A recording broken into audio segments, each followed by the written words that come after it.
The story of Autorickshaw begins in August 2002. Ed Hanley, tabla player and composer, was commissioned by Natasha Bakht to write a dance composition. Ed had the rhythmic structure he wanted. What he needed was the melody to go with it. He knew of Suba's work in the world music community and had seen her perform alongside her father, master drummer Trichy Shankaran, and reached out. Ed hands me a sheet of paper called Rhythms for Suba, and I recite it from top to bottom, immediately understanding the rhythmic cadences within. We were speaking the same musical language. The sparks flew, and we knew instantly that we had to go beyond this one composition. We needed to start a band. In 2003, Ed and Suba decided to study in India. Before they left, they put together a demo recording, decided on the band name Autorickshaw, and passed it along to world music impresario Derek Andrews. When Derek booked our first tour that summer, we didn't have a band yet, and we still didn't have repertoire. We approached bassist Rich Brown and percussionist Debashish Sinha to fill out the rest of the band.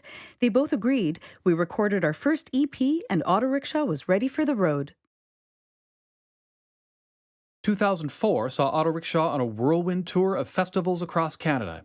Here's where they played. Later that year, the band made their first full-length album, For Hire, receiving airplay on the CBC and across North America, international reviews, and their first Juno nomination for World Music Album of the Year. Autorickshaw started performing internationally with appearances at Joe's Pub in New York City and the Kennedy Center in Washington, D.C. 2007 represented an era of change for Autorickshaw. Debashish Sinha left the band, and Montreal-based percussionist Patrick Graham joined. This was also the year that Autorickshaw went global, with their first tour of India, the Stockholm Jazz Festival, and their first UK and European tour in 2009. And this is where Dylan Bell joined the band as our touring bassist. On our India tour, we each took turns falling asleep on stage as we fought jet lag. We were headliners at a heavy metal festival in Bangalore and played at a palace in Rajasthan. The UK and European tour was an epic 6 weeks. We performed in a medieval castle in the Czech Republic, and we lived in a yoga retreat on Clare Island in Ireland, where the sheep outnumber the people. Also in 2007, Autorickshaw released their next album, So the Journey Goes, earning the band another Juno nomination. Collaboration was always a part of Autorikshaw's zeitgeist, and this period saw extensive collaboration with numerous guest artists, string ensembles, brass bands, and choirs. All of us in Autorickshaw are educators, and we made this a part of our musical and artistic offering. I could lecture you about how Autorickshaw's world music is positively inspiring the next generation, but I think I'll let the pictures do the talking. 5, 6, 7, 8, 9, 10, 11. 1, 2, 3, 4. Autorickshaw was now 10 years old. They had toured the world, made a few albums, and worked with many of Canada's most exciting artists and ensembles. What next? Autorickshaw had always been a self-driven vehicle. Suba and Ed acted as producers on all their albums to date. For the first time, they decided to put their sound in the hands of an outside producer, Andrew Craig. This new album, The Humours of Autorickshaw, featured a heavier, more contemporary sound with electric guitars and drum kit.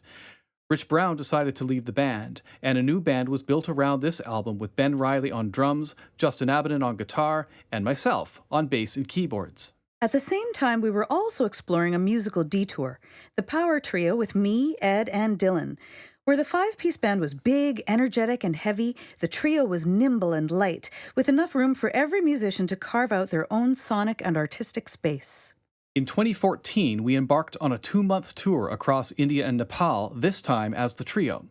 We visited Bhopal on the 30th anniversary of the Union Carbide chemical accident, the worst industrial disaster on the planet, and saw firsthand how the effects still linger. Our song, City of Lakes, commemorates this event, and performing it in Bhopal moved us deeply. Balancing this somber experience was our joyous time in Kalimpong, where we taught and performed with local children from the Gandhi Ashram School.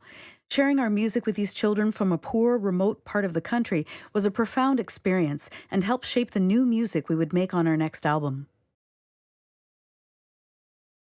In 2017, we made our first album as a trio. Until now, every album had involved other people, guest artists, recording engineers, and studios.